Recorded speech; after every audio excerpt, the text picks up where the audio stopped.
Hey everybody, welcome back to Pitching Ninja's Filthiest Pitches of the Day. Remember, before we get into those pitches, hit that subscribe button. You're not going to want to miss all the filthy pitches I'm bringing you this season and pitcher interviews. So hit subscribe, and without further ado, here are my filthiest pitches of the day. I'm going to start with Trevor Rogers, who had 8 Ks in 5 1/3 innings, had this nasty slider, and of course his fastball and changeup. He only gave up 1 earned run, which makes it his second straight good outing. Nice to see him bouncing back from some early season trouble. Also bouncing back was Shane Bieber, who had 7 Ks in 6 innings, giving up only 1 run.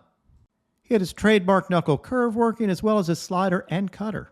Dallas Keuchel also had his second consecutive good outing, and his second consecutive time being featured on the filthiest pitches. I love this 3-pitch sequence here to Higashioka, doubling up on sinkers away and then throwing a changeup away. That is pure pitching. Rich Hill, a.k.a. Dick Mountain, had a solid start and had this nice 69-mile-an-hour curveball followed by an 84-mile-an-hour fastball, in quotes. Here's an overlay of those 2 pitches, and that's kind of filthy.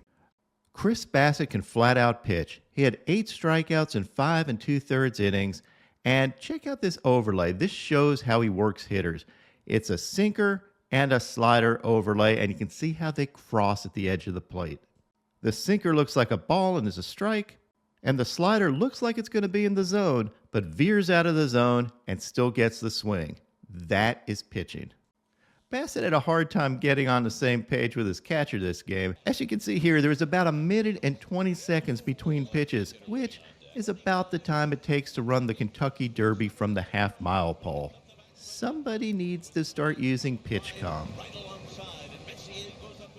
Zac Gallen is another one of the best, kind of unknown pitchers.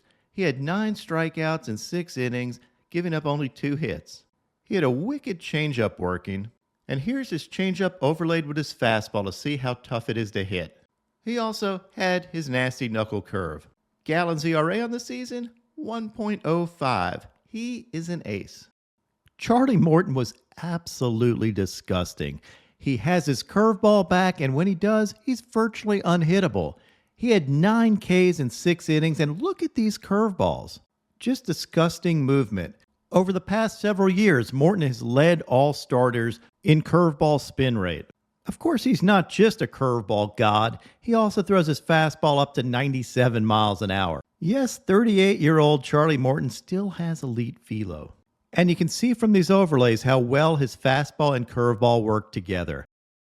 Sean Manaea had an amazing 12 strikeouts in 7 innings. The thing that's unique about Manaea is he throws an elevated sinker, or probably better called a 2-seamer. Yep, a sinker up in the zone. It's due to his low arm slot and unique attack angle. This unique combination allows him to get above the swing plane, leading to tons of swings and misses on his rising sinkery thing. Yeah, I know the idea of a rising sinker makes no sense. It needs to be called something else. Maybe we should call it unhittable. He's more than just that unique pitch, though. Check out these changeups he dismantled Dansby Swanson with. Yep, that was 3 consecutive changeups. On to some relievers. Kendall Graveman had these wicked 2-seamers. He actually gets the D helmet here. I think if that happens, a pitcher should get to keep the helmet and put it on his mantle, kind of like mounting an animal head or something. Clay Holmes, who's been totally lights out this year, had these wicked turbo sinkers. That's not hittable. And lastly, cue the trumpets. Edwin Diaz struck out the side with sliders and 100-mile-an-hour heat. You know what rhymes with heat? Elite, and that's what Diaz is. The most ridiculous and filthiest thing I saw yesterday was Ben Joyce's first career start at Tennessee. Fasten your seatbelts, Ninja Nation, because this is legendary. He topped out at 104.9 miles an hour, which would be the fastest pitch ever thrown by a major league starter in the StatCast era. The fastest pitch by a major league starter was Justin Verlander, which was adjusted to out-of-hand velocity, and that was 103.1. According to the University of Tennessee, Ben Joyce had 20 pitches over 103 miles an hour in this game.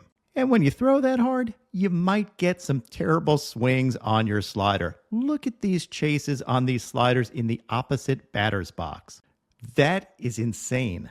And that first swing and miss was by Cole Tate, who leads the Bulldogs with over a .350 batting average. This is what velo can do for you. It makes hitters make decisions quicker. And at some point, it's just a guess. And now my pitching ninja moment of zen. This is Kirby Connell, a.k.a. Volley Fingers, in all his glory.